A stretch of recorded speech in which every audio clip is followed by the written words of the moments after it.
Hey,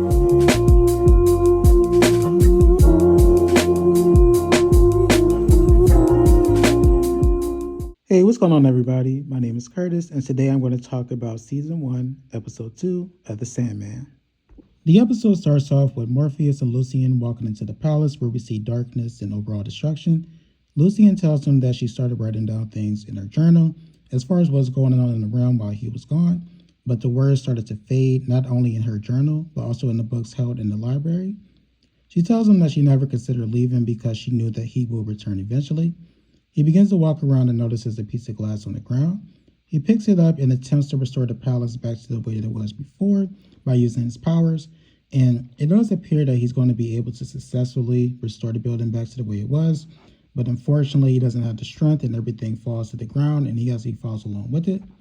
Lucian tells him that he needs to get some rest and some food in order to regain his strength, and it's at this moment that he lets her know that he does not have his sand, Ruby, or him, and that it was taken away from him.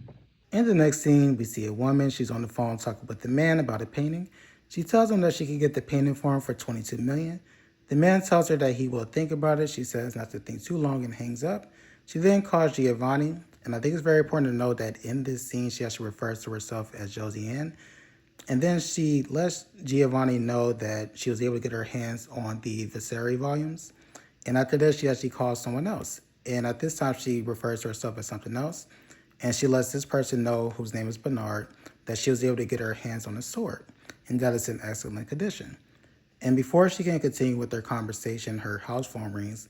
So she gets up to answer it, but no one responds. And after this, she actually looks at the camera. She goes into the hallway to see if someone is there, but nobody is there. And then she goes back into her apartment, and she notices that Corinthian is there. And it's at this point that we find out that the woman in question is actually Ethel. So she has created multiple identities, but at the end of the day, that is Ethel. And she is curious as to, how was he able to get into her apartment? And he tells her that it was harder to find her than it was to actually get into the apartment. He also informs her that he knows that she is using magic to convince people that Ethel does not exist. And he goes on to tell her that Morpheus has escaped and that he's going to come after her to reclaim his sand, Ruby, and him. Back at the palace, Morpheus tells Lucian that he has no choice but to summon the Fate in order to get his items back because the Fate, they're actually able to see the past, the present, and the future. Lucian is concerned because those individuals like to speak in riddles. She tells him that he should reach out to his siblings such as Destiny and Desire. He tells her that he is not interested because none of his siblings came to rescue him.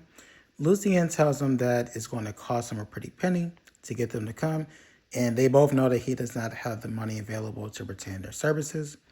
Morpheus asks Lucian if there's anything left that he created that is still tied directly to him. She tells him that there is one thing. In the next scene, we see a small gargoyle that looks like a dragon named Gregory flying around a small village. He lands on someone's roof. A man notices him and tells him to come down before he hurts himself. Gregory then snores, he makes a noise, and it appears that the man that told him to get down actually understands him. Gregory then flies away, and the man walks over to another man and tells him that they actually have a visitor. The man that he was talking to is actually shocked to see that it's Morpheus and Lucian. And it's at this time that we find out that one of the guys' name is Cain, the other one's name is Abel. Both of them attempt to persuade Morpheus to come into their property, but Lucian tells him that he is not there to socialize. Morpheus then interjects and lets them know that he was there to take the gargoyle back so that he can restore the realm. The four of them then go to the area where Gregory landed, and Morpheus tells him that he is going to ask Gregory if he is willing to help. Gregory appears to be on board, and it's actually upsets the man in the green, which we end up finding out is named Cain. Cain tells him that he can actually take both of them instead, but Morpheus basically says, I'm only able to absorb what I created, and since I created him, I need to absorb him. And he also lets them know that Gregory actually started off as a nightmare opposed to a standard dream. And, it is hard for them to accept this at first, but they do eventually give in. They say their goodbyes, and it was honestly a sad moment. And at this point, Morpheus, he places his hand on the front of Gregory. And this is similar to what he did to Corinthian, so I'm not necessarily sure why he wasn't able to do this in the previous episode.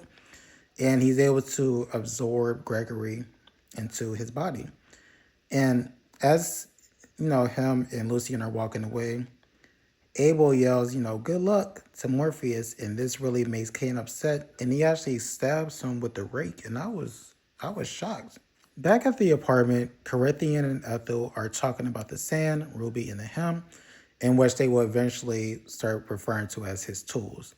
He tells her that he wants to teach her how to use the tools to kill Morpheus. She tells him that she does not have the tools. He ends up bringing up her son John and tells her that Morpheus will probably come looking for him before he comes looking for her. The scene then switches back to Morpheus and Lucian, who are on the pier. In Morpheus, he has an object, it looks like an egg. Lucian tells him that he needs to be careful because the waters underneath the pier have become darker and unsafe since he's left. But Morpheus, he's not necessarily concerned at this point because he knows that he needs to do what he needs to do in order to summon the fate. And it's at this point that he leans down and he places his hand above the water, and sand actually comes out. And as the sand is coming out, we actually see its reflection. It's becoming more and more clear. But the reflection actually, it looks a little evil, right? And so Morpheus, he actually attempts to reach his hand down into the water to touch the reflection. But when he does this, he's actually pulled into the water, and he is teleported to various different locations and various different areas. And at one point, he's actually transported to a room with the snake. He's able to capture the snake and put the snake inside of the robe. And then he is teleported back to the pier. When he arrives back on the pier, he's able to summon the Faith, aka three who are one, and the one who is three. Three women appear and he asks them for help. He pulls the snake out of his robe, and one of the women tells him that he is allowed to ask them three questions before swallowing the snake whole. He inquires about the sand, and he is informed that the sand was actually sold to someone in London. He inquires about the hymn, and he's informed that that was traded to a demon for an amulet of protection. He then inquires about his ruby, and he is informed that a mother passed it down to her son. He tries to get more information, but the ladies disappear. Lucian then notices that the item that he brought earlier, which is the egg that I brought up, or the object that looks like the egg, is still with them. And Morpheus tells her that he did not bring that for them, that he actually brought it for someone else. In the next scene, we see Abel, who, remember, he was stabbed with the rake earlier. He's coming out of the ground, so Cain actually buried him, but he's coming out of the ground. He looks over and he notices that the item that Lucian was referring to, that looks like the egg, is actually there. So he picks it up, smiles, and walks away, and I was so confused. Back in the apartment, Ethel tells Corinthian that she traded the sand for life in America, and she also tells him that her son John stole the ruby from her. She claims that she does not know where the ruby is now, but Corinthian does not believe her. He pulls out a knife and walks over to her as if he's about to try to kill her.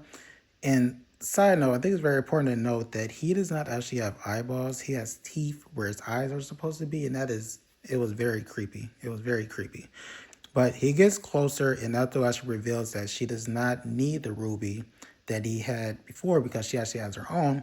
She pulls it out, and she's able to, I can't even really describe it, but I can just say that Corinthian was basically ripped apart, and he transformed, he disappeared. In the next scene, Abel goes back to the house and thanks Cain for burying him and also for giving him an egg. And I was so confused because I'm just like, is this something that happens all the time as far as Cain trying to kill his brother?